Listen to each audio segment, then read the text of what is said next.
Les Actes des Apôtres, chapitre 13.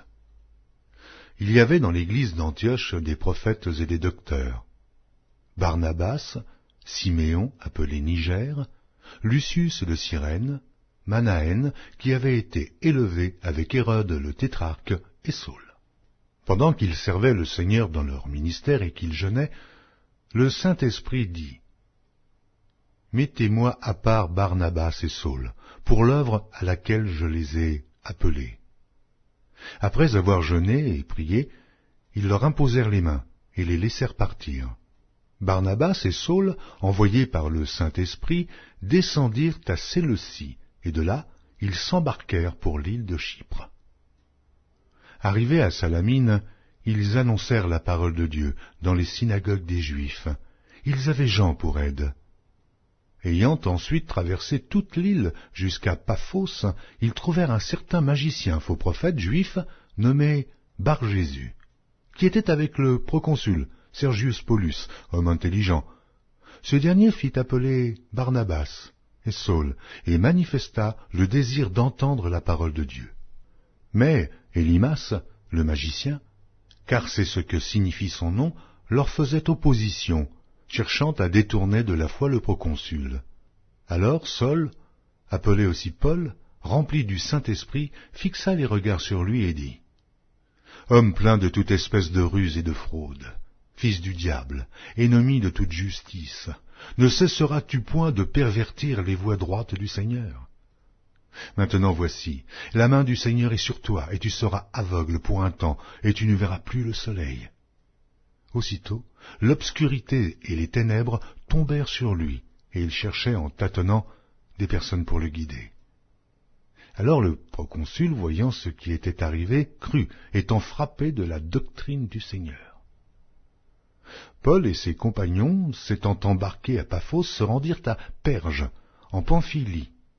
Jean se sépara d'eux et retourna à Jérusalem. De Perge, ils poursuivirent leur route et arrivèrent à Antioche, de Pisidie.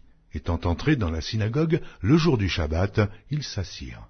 Après la lecture de la loi et des prophètes, les chefs de la synagogue leur envoyèrent dire : « Hommes, frères, si vous avez quelque exhortation à adresser au peuple, parlez. » Paul se leva et, ayant fait signe de la main, il dit : « Hommes israélites, et vous qui craignez Dieu, écoutez.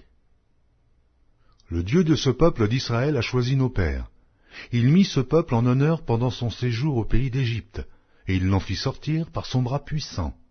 Il les nourrit près de 40 ans dans le désert, et, ayant détruit 7 nations au pays de Canaan, il leur accorda le territoire comme propriété. Après cela, durant 450 ans environ, il leur donna des juges, jusqu'au prophète Samuel. Ils demandèrent alors un roi, et Dieu leur donna pendant 40 ans Saül, fils de Kis, de la tribu de Benjamin. Puis, l'ayant rejeté, il leur suscita pour roi David, auquel il a rendu ce témoignage. « J'ai trouvé David, fils d'Isaïe, homme selon mon cœur, qui accomplira toutes mes volontés. » C'est de la postérité de David que Dieu, selon sa promesse, a suscité à Israël un sauveur qui est Jésus. Avant sa venue, Jean avait prêché le baptême de repentance à tout le peuple d'Israël. Et lorsque Jean achevait sa course, il disait : « Je ne suis pas celui que vous pensez, mais voici, après moi, vient celui des pieds duquel je ne suis pas digne de délier les souliers. » Hommes, frères, fils de la race d'Abraham, et vous qui craignez Dieu, c'est à vous que cette parole de salut a été envoyée. Car les habitants de Jérusalem et leurs chefs ont méconnu Jésus, et, en le condamnant, ils ont accompli les paroles des prophètes, qui se lisent chaque Shabbat. Quoiqu'ils ne trouvassent en lui rien qui fût digne de mort, ils ont demandé à Pilate de le faire mourir. Et, après qu'ils eurent accompli tout ce qui est écrit de lui, ils le descendirent de la croix, et le déposèrent dans un sépulcre. Mais Dieu l'a ressuscité des morts.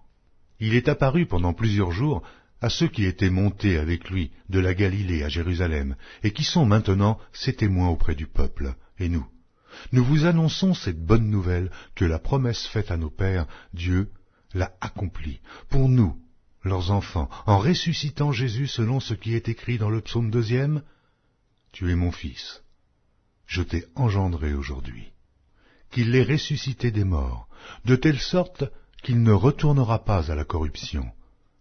C'est ce qu'il a déclaré en disant « Je vous donnerai les grâces saintes promises à David, ces grâces qui sont assurées. » C'est pourquoi il dit encore ailleurs « Tu ne permettras pas que ton sein voie la corruption. » Or David, après avoir en son temps servi au dessein de Dieu, est mort, a été réuni à ses pères et a vu la corruption.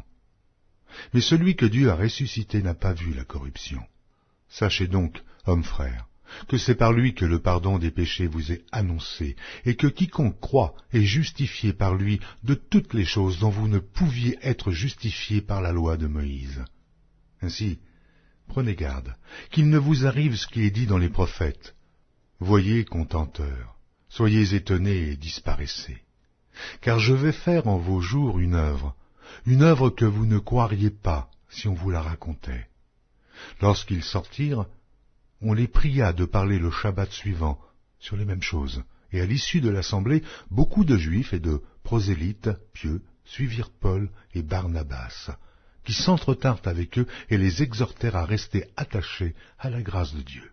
Le Shabbat suivant, presque toute la ville se rassembla pour entendre la parole de Dieu. Les Juifs, voyant la foule, furent remplis de jalousie, et ils s'opposaient à ce que disait Paul en le contredisant et en l'injuriant. Paul et Barnabas leur dirent avec assurance, « C'est à vous, premièrement, que la parole de Dieu devait être annoncée. Mais puisque vous la repoussez, et que vous vous jugez vous-même indigne de la vie éternelle, voici, nous nous tournons vers les païens, car ainsi nous l'a ordonné le Seigneur. Je t'ai établi pour être la lumière des nations, pour porter le salut jusqu'aux extrémités de la terre. » Les païens se réjouissaient en entendant cela. Ils glorifiaient la parole du Seigneur et tous ceux qui étaient destinés à la vie éternelle crurent. La parole du Seigneur se répandait dans tout le pays. Mais les Juifs excitèrent les femmes dévotes de distinction et les principaux de la ville. Ils provoquèrent une persécution contre Paul et Barnabas, et ils les chassèrent de leur territoire. Paul et Barnabas secouèrent contre eux la poussière de leurs pieds et allèrent à Icône, tandis que les disciples étaient remplis de joie et du Saint-Esprit.